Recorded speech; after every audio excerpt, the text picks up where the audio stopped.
few years ago. I don't know if they're still going, but we'll have to check it out. All right, Monday night sessions, as I said, and you're very welcome in. 086 60 25,000 for your text and WhatsApp. And as I say, as always, we are streaming live right across all the social media platforms this evening. Right, first up, we welcome our guest back again. It's been a couple of years. Strength N.I.A, a.k.a. Rory Moore. Rory, good to see you. Hi, Paul. Good to see you too. Come here. I'm just trying to think. I thought it might have been before COVID, but you're saying it was after COVID you're up. I think it was 2 years ago. 2 years. Aye. So that was after COVID, wasn't it? And how's things been? Things have been good. I've been busy with music and work. And Aye. the last time I was here I think it was just on the beginning of building a new repertoire of songs for my new album. Aye. So I've recorded that and I've released it. It was released last month, so Aye. it's been released. How's the reaction to the album, Rory? Really good. People have been really enjoying it, and it's been selling. So I didn't really have massive ambitions or expectations for it. I just wanted to record a nice body of work, Where do you record those? I just record it in the house. Oh, do you yourself? Very good. And when you say you brought out the CDs, so did you launch it down in Cool Discs, was it? Or was it? I did a launch in Cool Discs up in Derry with Lee there. Always like to do a launch in Cool Discs. It's a local business. And it's great too, because we were talking about the like of that a few weeks back. I think it was Paul Casey maybe been talking to. We were talking to someone about it. And the importance of that, as you say, Lee's a mainstay of music, and Derry probably the only record shop, which I would call it, that's going, Well, I mean, he's been there since, I remember growing up, and he was in the old, it was Welwers down the town, but he's been there. HMV have come and gone. That's right. Virgin have come and gone. That's right. And Lee's been there, he's lived through it all, so fair play to him. He's a bit of a benchmark, for he is, sticking at it. And he deserves to be supported totally. As do the shops that keep going that, because it's a hard one to flog nowadays. It was funny. I was chatting to someone there, and they were saying that he himself, and there's a retail shop on Foyle Street. I think the retail shop is closing down in the next 6 months, so he's actually going to be the only retailer on Foyle Street. Isn't that mad? Change times, eh? My God. Hey, but he doesn't go. He doesn't. He doesn't go down easy. I'm not saying he's going down, but he's the last man in the trenches, on Foyle Street. Well, and it's just unfortunate the way the music industry has changed, and the business of recording and selling and stuff like that. He's a great man for vinyl. He's a great vinyl selection on there, which I like. Aye. And any vinyl that I buy nowadays, I don't play it. I can't keep it, but I have the CD equivalent with it. You know what I mean? Yeah, to play it out. Yeah. There's another man up the road there too. Vanilla Records, up in Cookstown. He's big. Nico. He does. He's like Lee's vinyl music mad. Always goes to record fairs. A local businessman, shops. Shop love through COVID. So. He'd be another man that I would, call him. We do on stores for, and call by whenever I'm up around there. Is he on the main street in Cookstown? Is he? He is. He was in Maherfeld, and he moved now to Cookstown. Aye. So anyway, listen. As I say, you're busy. This is your third album, and it's called Just Rory, meaning just yourself and your originals. Mm-hmm. And how many tracks are on it? There's 14 songs on the album. Right. I'll tell you what we're going to do. We're going to chat more because there's lots to chat about. Tell me the first song you're going to do first. The first song is actually not my song. It's actually a song that was written in the 1700s by a man called Charles Dibdin, called The Jolly Waterman. How did you get your hands on that? Me and my brother have been singing a lot together. Sing a lot of old British folk songs from the 16th, 17th, 18th century, and this was just one of them songs that I stumbled upon the last year, and I just thought it was a really beautiful song. And just was it the lyrics that done it for you, or just the whole composition? Well, this is my interpretation of the song. Okay. But the song, the recording that I think it was the City Waits, or no, Seven Dials Band have done a version of it. this is kind of based on their version, but I just think it's a really beautiful song. Brilliant. Well, we're waiting to hear to see Jolly Waterman. Is this on the album? No, it's not. Well, I will play 2 tracks from the album. The album. But I just took a notion today and was like, I'd like to 100%. play this Brilliant. track. That's all right. Aye. Yeah. Well, you go for it. All right.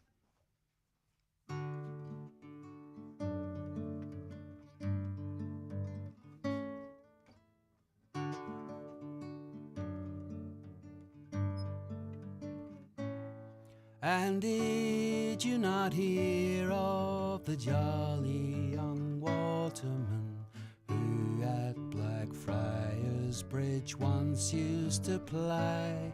And he feathered his oars with such skill and dexterity, winning each heart and delighting each eye.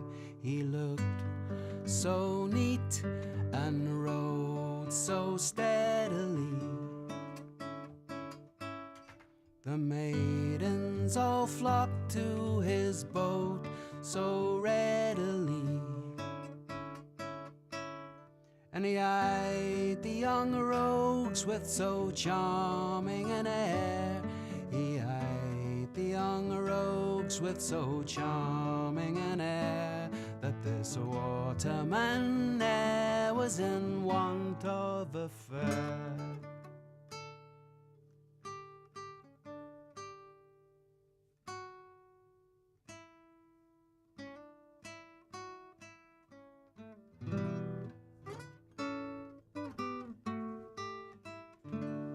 And yet for to see how strangely things happen, as he rode along thinking nothing at all, he was plied by a damsel so lovely and charming, that she smiled and so straightway in love he did fall. And would this young damsel come banish his sorrow, he'd wed her tonight before tomorrow. And how should this waterman ever know care? And how should this waterman ever know care, when he's married and never in want of a fair?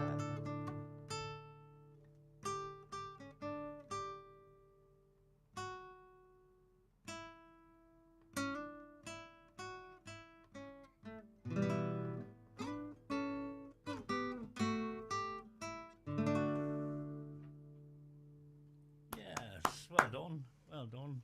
Lovely song, that. Thank you. And you say yourself and your brother go back and look at these songs and try and find these songs. Is that am I right in saying that? That's what you do, or you like doing that, or what way is it? My younger brother's always kind of always been a big kind of inspiration of mine. He's always been always thinking outside of the box kind of guy, and he's always inspired me and introduced me to a lot of music and literature, and so yeah, we just started singing recently together, and it's been really nice. I really enjoy his singing and his company. He's got a great voice, like. That's nice. That nice to say that. Good, long way to laugh. Because I love people going back and finding songs. I love people finding. It's mostly old Irish songs. I love hearing people bring back in good songs that you're afraid that they might be lost forever, and somebody brings them out. But it's unusual to hear someone bringing sort of British songs. I know it's kind of like a dirty word whenever you say, "Hey, I'm going to be singing some British songs on the radio." No, not yours, definitely not. But it's music's music, and it's just an unusual. Aye, it's interesting, like, because I don't know. That time period of British folk music from those centuries, 16th century, 18th centuries. The music is so different from Irish music, probably because of the struggles that were going on within Ireland. I mean, the culture is completely different in a lot of ways, but a lot of music, folk music from that time period in Britain was really beautiful as well. Mm-hmm. Good man. Well, your albums, this current one is your third album. Uh, is the music style the same in the three albums, or do you change it about? Well, like the instrumentation's certainly different. I mean, I'm using a guitar, Aye. you know, and the last two albums I was just playing the organ and singing, and I Aye. used the bass guitar and a drum machine. So the instruments are just it's just guitar on this album, except for one track. There's a little bit of organ, but yeah, the instrumentation's completely different. But I've always just like kind of aspired to write, you know, a Mm. nice song. So that hasn't changed. Like my aspiration hasn't changed. Well, you see this current album, Just Rory. Did you sit down with a particular style in your head and said, "I'm going to write an album," or what way did what way did it come for you? You know, did the songs all come naturally, or what way did it? Like, I mean, when I was the first two albums that I wrote, a lot of people were saying to me, "Oh, that reminds me of Throb and Gristler. That reminds me of Joy Division. Or that reminds me of Kraftwerk or something." And like a lot of these bands, I didn't really listen to, Aye. and they weren't. I wouldn't have cited them as influences. Aye. I was just kind of more writing on what I had, on the instruments that I had, and then. But a lot of the music that I was listening to was actually, you know, Fairport Convention, The Aye. Doors, and more kind of like 60s, 70s American or English music from that time, like popular English or British music from the 60s and 70s. So I wasn't seeing you know, the correlation when I was putting stuff out. It was like the people were, what people were referencing. I was like, that's not the stuff I'm listening to. And then I just kind of very naturally was like, just found myself gravitating towards the guitar again, But because it's it's your own sort of style, then. Obviously, when you weren't sort of, as you say, gravitating the other acts, obviously it was your own style. It was, you know, a uniqueness in your own right, like. as I will. I mean, sorry, I've lost the question there, Paul. No, And but help me with it again. do you know what I mean? You're saying that people were saying you didn't gravitate to different artists. So I'm just thinking you had your own style, unbeknownst to you, maybe. You know, because people were saying you sound a bit like this. Oh, you sound yeah, a bit yeah. Like that. So you had a uniqueness in your style of music. You know. Well, I mean, I'll give you an example. I really like Dave Maddox, the drummer in Fairport Convention, right? Like those early albums with Sandy Denny. But I could never find a drummer that could drum like Dave Maddox. But I found a drum machine that sounded a bit like Dave Maddox, so I used good the enough. drum machine, Aye. and then I kind of wrote a load of songs around that sound because I really liked his drumming sound. But then people were going, "Oh, you sound like Kraftwerk, or you sound like Throb and Gristle, or something." And I was like, I didn't really know these No, well, bands. that's good. I think it's a uniqueness in your own point, in your own I was trying to sound like Dave Maddox. part. But come here, the album you released the album. How long did it take you to put the album together? This current one. Well, the first time I was down here, I'd written two songs, and what that was like 2 years ago. Right. So it probably took me like a year and a half, 2 years, like to write it and then record it and release it. Brilliant. Uh, Are you happy enough with the response and the feedback and stuff from the album? I am, and I'm happy that I can play the songs quite easily. Whereas you know, before the songs I'd written before, it was kind of sometimes, you know, you had to roll on an amplifier and an organ, and you know, Yes, and it it's was a lot of easily. stuff that carried about. Like it was kind of, I really wanted to write something that was very portable and light. Your wee guitar you're playing. What type of guitar is that? It's an old looking guitar. Or- This is an old handmade Spanish guitar. It looks like it was made. Yeah, it was made in Barcelona, probably in the 80s, Right. 1980s maybe. Nice it's style pretty of it. old. Mm. So anyway, yeah. What about touring and gigging and stuff like that? Are you doing much? Well, I was over there. I was playing some shows in the Czech Republic in Prague, and I was in Berlin, and then I've come back. Did a show in Dublin. It was Belfast last week, and a couple of and then I was in Ruddens and Buncrana as well, not a couple of weeks ago. Mm-hmm. So I've got some shows coming up in August in Derry, Belfast and hopefully Dublin again. Do you when you're doing your gigs, Rory? Is it are you playing to the crowd? Or are you playing your material? You know, I'm playing my material. that's good. I'm playing my material. So you're playing to select audiences, like you're not playing to a pub audience or. Well, when I was in Ruddens, it was kind of like half and half. You know, Aye. there was a good crowd on, but there was like half people who were just to drink and chat, and then the other half were there. You know, they sit and they listen to the music. That was a bit frustrating because it's like, you know, I'd rather play the 5 people that want to like sit and listen than 50 people and 25 of them are just wanting to get steaming like. But somebody sent in. What I was on my way to hospital. As my wife is in labour, but I had to just pull over when I saw this guy was on. Oh yeah. Somebody's lady. She just eh? She just called us a boy. What? From Hamish? I don't know. Hamish message. And thanks, Hamish. If it's genuine, the best of luck to all of you. Oh, very. So, congratulations. Social media stuff. What were you? Are you on Facebook, Instagram? Are you on them all? Or? Instagram, Facebook, Bandcamp, Spotify. So if you look for Strength N.I.A, you'll find my music there. And take me back to Strength N.I.A. Where'd that come from? Well, when I started out, it was just Strength, and then it was a 3-piece, and then it became a 4-piece, and then we had to modify the name because we were advised to, because there was another band with Strength, so we added on N.I.A, which means Northern Irish Aborigines. At the time, I was reading a book called The Fatal Shore about the European occupation of Australia, so I was really into the Aboriginal culture and just the native people. So I just thought that was that was very fitting. And I don't think anybody's going to come along and say they're called the same. So with that, come here, Rory. We'd love to get another track. I'm going to take a quick ad break. And let me just tune up. Oh, you can tune up, but I'll come back. Well, what song are you going to do first next? This is from the album. Yeah, this is from the album, and this is called "How to Remove a Car Clamp." Right, brilliant. After this, it's Strength N.I.A. on Monday Night Sessions. Young people all around Ireland are getting ready for Cairn Community Games. But we need you. We need volunteers to help us run faster, sing louder and reach higher. To help us build our confidence and forge friendships. So come and volunteer for Cairn Community Games.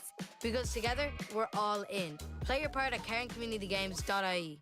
And Sean's nipped into the bar for a quick chat with the work crowd. He won't stop. He has a match in the morning. But wait, a nod from the barman. There's Guinness 0-0 on tap. The chaps are back on. Sean is in full swing and a fresh pint is handed over the bar. Guinness 0-0, 100% Guinness, 0% alcohol. Proud partner of Croke Park Stadium and proud partner of the GAA. Visit drinkaware.ie. Broadcasting throughout the Northwest and across the world online. This is Highland Radio. Yeah, welcome Donegal back. County Council in association. We'll get that one later. Okay, welcome back. And as I say, Rory Moore, also known as Strength N.I.A, has just released an album in May, and the album's called Just Rory. And he's got 2 originals for us. He just played the Jolly Waterman, and this is one called How to Remove a Car Clamp. Whenever you're ready, Rory. Hand me out the angle grinder to cut this clamp off the car. Hand me out the angle grinder to cut this clamp off the car. I'm not paying the fine. I'd rather do time. I was 10 minutes late. And not in a disabled bay. Oh, Dublin City with a clumping at Christmas, €3 million. Dublin City with a clumping at Christmas, €4 million.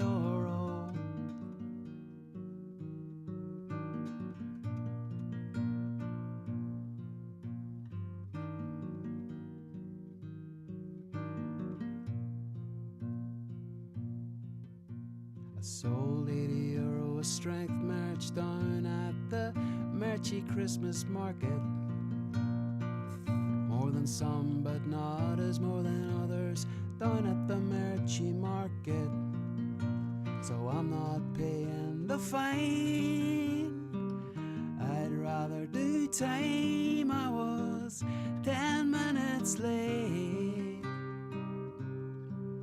and not in a disabled bay. Oh, Dublin City, where they're clamping at Christmas, €3 million. Dublin City, where they're clamping at Christmas, €3 million.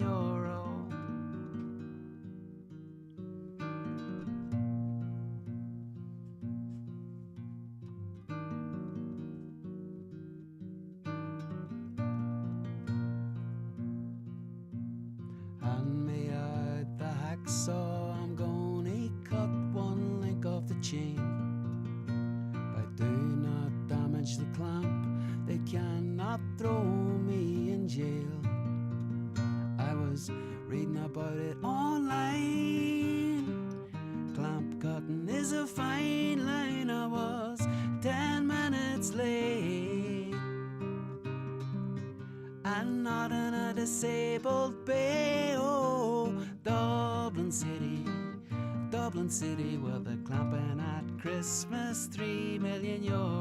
Dublin City, such a pity that they're clamping at Christmas, €3 million.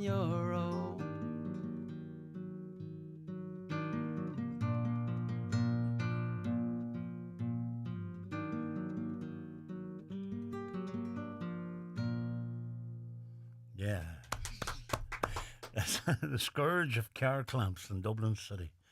And an unusual subject for a title, but a very relevant one at the same time. Like, you know what I mean? Did you get clamped? Is that what it brought it on? I did. It's a true story, Paul. And the stats are correct as well. I think the Dublin City Council pull in €4 million every Christmas with car clamps. God, right. And I was one of those unfortunate men that was clamped around Christmas, and I was You just thought, kicking the Christmas goalies.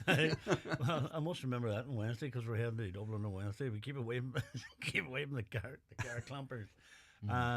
Right, that's a track from Rory's current album, Just Rory. And are you working on anything else? What's the plans for the future, Rory? I'm trying to let my arm recover. I've got tennis elbows, so I've this repetitive strain injury.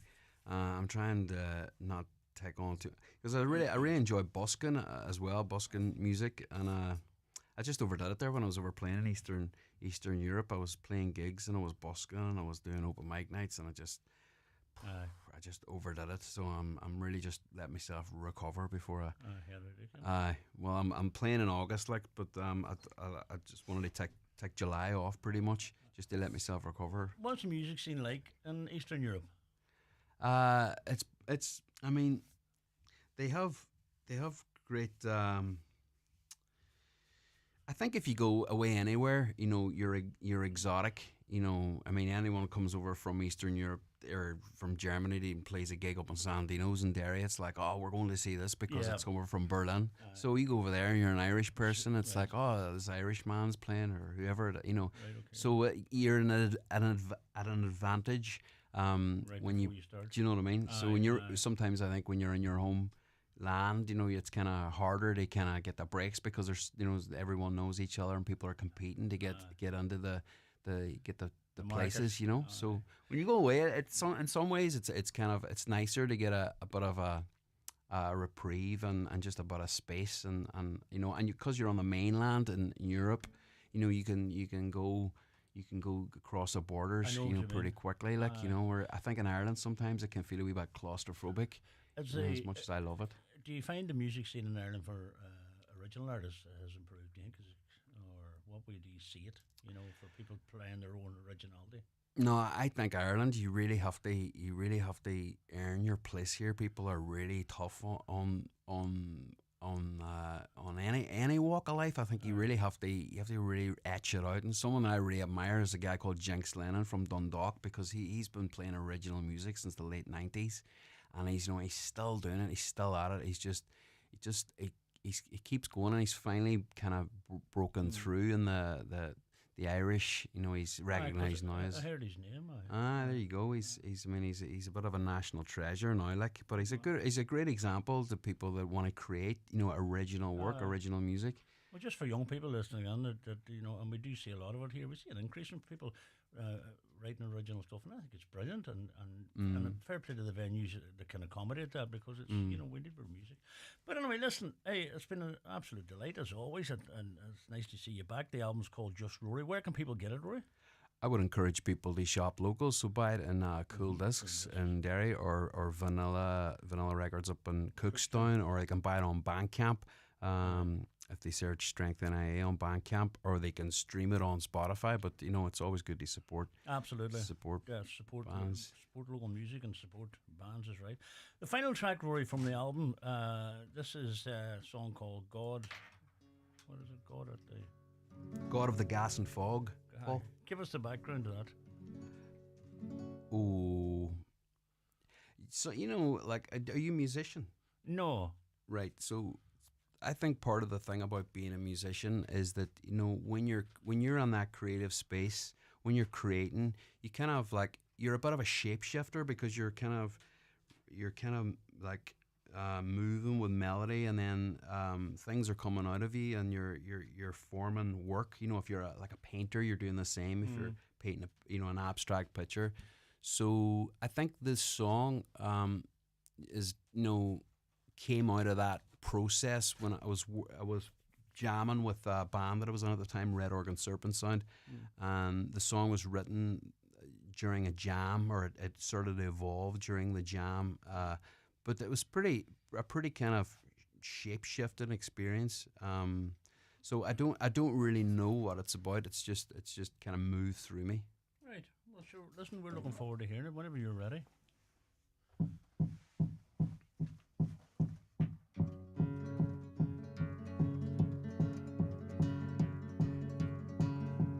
Once I was a hair on the head of a wolf man. Once I was a snake in the garden, great year. Once I had a perfect picture of the Nile twisted up in the back of my spine.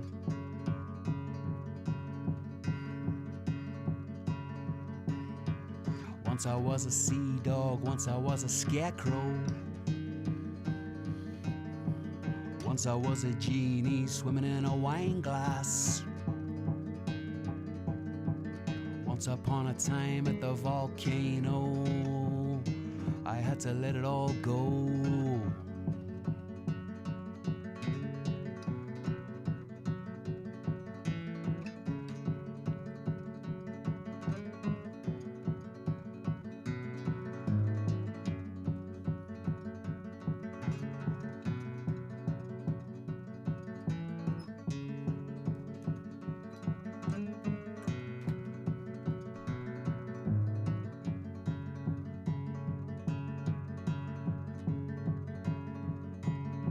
Once I had a ship full of perfume and prizes, and I took a perfect course till the ship subsided. Once I was a sea beast, bottom of the deep. All my friends are full of weeds. Once I had a ruby, had a red ruby ring, yeah. And I swallowed it down with a bottle of tequila. Once I smoked a pipe full of spikes and lead, danced a perfect circle around the emperor's head.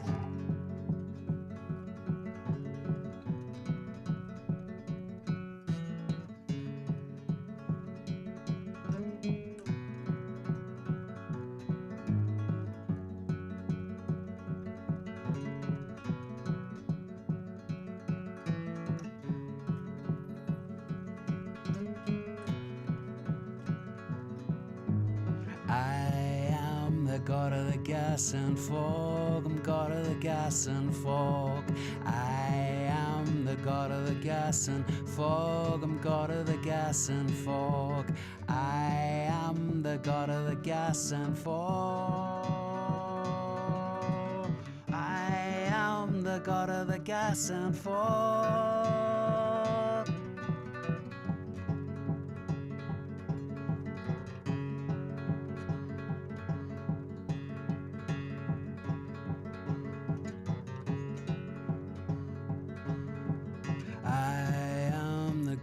the gas and fog. I'm god of the gas and fog. I am the god of the gas and fog. I'm god of the gas and fog. I am the god of the gas and fog. I am the god of the gas and fog.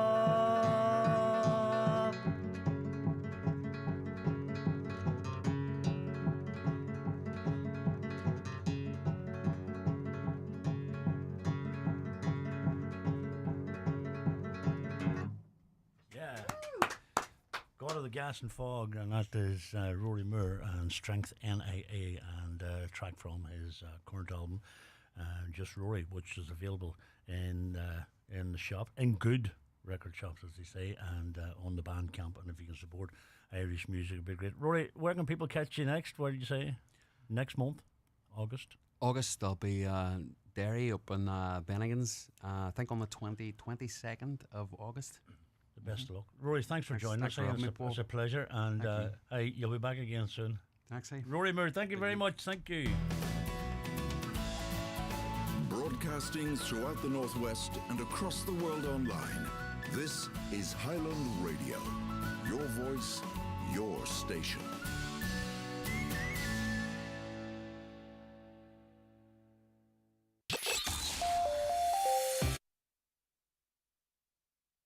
See me in the buttons again. How I'm at it again, right? Well, anyway, we got way ahead of me. Ad breaks bringing on news at 9:15. Monday night sessions, yeah. Thanks indeed, Rory. And there's a local singer songwriter just recorded a song up with Terry McGinty up at Valley Music Studios, and his name is Michael Boner, but he goes under the artist name of Dallin Michael. And he's just released a brand new song called Someone Like You, and we're delighted we have it here with us tonight.